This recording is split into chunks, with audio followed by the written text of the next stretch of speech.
How to cancel Zelle Transfer Bank of America app. Hello everybody. In order to do so, you may follow up the step. So for that, you need to go over to the Bank of America app, and once you are there, you may head over to the option called Pay and Transfer from the bottom right beside the account. Tap on it. After tapping on it, here you should be finding option called Zelle. Go ahead and tap on it from your screen, and then after tapping on it, what you need to do is select the option called Activity. Go ahead and tap on it, and after tapping on it, here you should be finding the payments which are pending.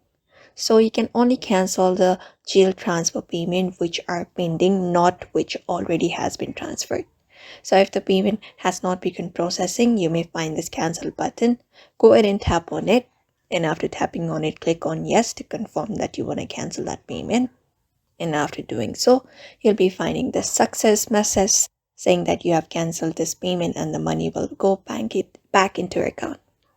So that is how you cancel Zelle Transfer Bank of America. So I hope this video was helpful, and thank you for watching this video.